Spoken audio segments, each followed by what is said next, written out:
thank you for getting this far in the video. I hope you'll see it to the end. It's not overly long.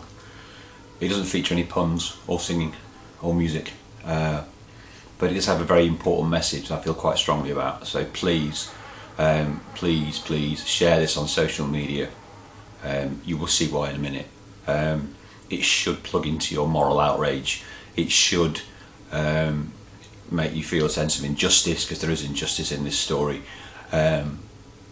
and hopefully you'll see why it's something you need to share with all your contacts on social media. Thank you. Just to reassure you, I am not the victim of the injustice, though I am at the centre of the story. Okay.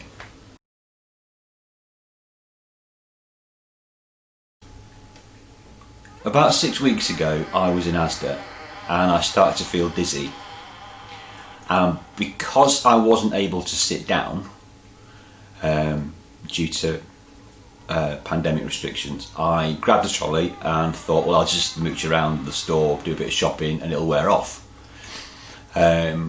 Sometime later I woke up a bit dazed and confused, surrounded by paramedics who whisked me off to A&E, where they scanned my head, said it was okay and kicked me out, which was fine.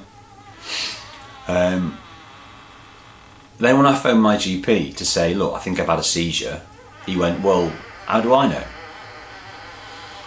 Which is a fair point, really. So he said, well, what you need to do, go back to Asda, find the people who helped you, any witnesses, and get them to describe what happened, which I did. And then I told him, he got me an MRI, and that's fine. So I found these two ladies in Asda, these two young ladies who helped me, really lovely, and they described to me what I recognised was a full-blown tonic-clonic seizure. And they also said that I had inhaled my own vomit, and they turned me on my side and I was able to cough it up, and that was fine. Now,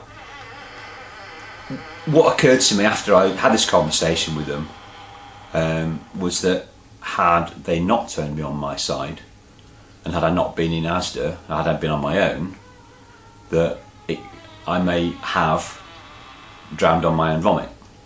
So it's possible that these two ladies saved my life, which is something worth thinking about. And I did think about it. I'm still thinking about it, actually.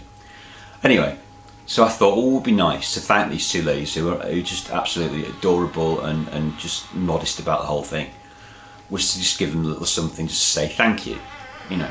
So I bought a bottle of champagne and a box of chocolates for them each, right?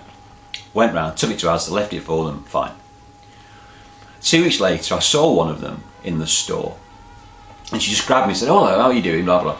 She said, you know, that stuff you brought in, it was really nice, thank you, but the manager says we're not allowed to have them.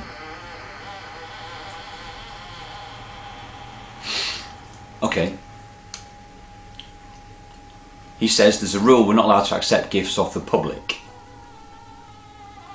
which I understand, you know, it's fine. But I did say to her, I think, well, this is after the fact. It's not like, it's not a bribe before something, it's an after the event demonstration of my gratitude and appreciation. She said, yeah, no, but you know, it's not going to happen. Okay. So I phoned the press office as the head HQ in Leeds and spoke to Joe, and Joe said don't worry, he'd sort it. And his way of sorting it was to get his colleague who runs the Facebook page to phone me up, get some details so they can put a nice article on the Facebook page telling everybody what a wonderful organisation Asda is, you see. I pointed out this was a bit off, really, and that actually these two ladies have done something marvellous and they should be recognised in some way, even if they don't get the champagne. And he was, yeah, whatever. Anyway, so I was told, you know, go back to the store, collect the champagne. And so I thought, hang on a minute, this is wrong. This is an injustice, this isn't fair, this is very bad. Which is why I'm sharing this story.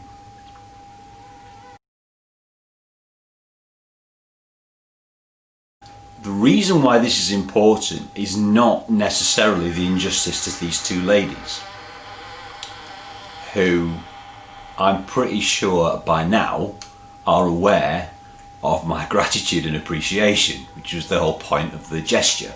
So anyway, that's been resolved, that's not an issue.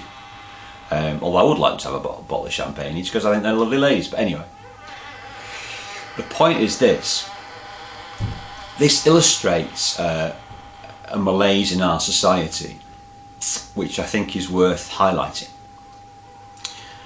And it's a question of basic humanity, how we treat people and how we behave.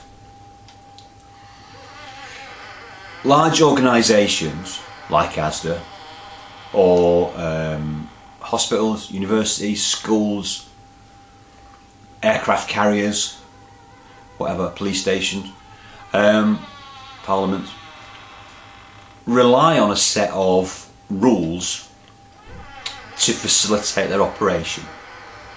And these rules are often designed to be fairly blunt and straightforward. Sometimes they end up being very unstraightforward and very convoluted, but that's another story. Anyway, so organisations run by the use of very, very simplistic one-size-fits-all rules, and they just are, and managers accept them as they are. Now then, there's nothing wrong with these rules, because they otherwise organisations don't work. That's fine.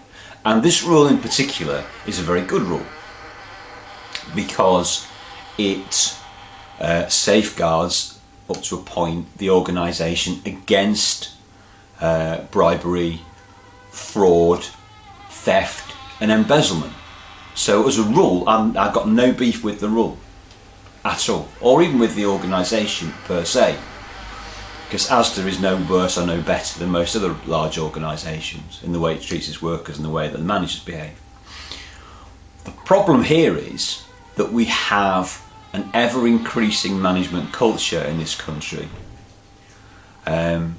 where organisations are overmanaged by managers who are afraid to take the initiative, who cannot deal with situations and their nuances, and who are there simply to avoid taking any responsibility for anything. And if you've ever worked in an organisation like a school or a hospital or an aircraft carrier, there's lots of middle management that is there to get in the way of these things or to uphold these things, whichever way you look at it. So what my beef is with this is that this is a situation with a particular nuance, and that rule was not made for this situation.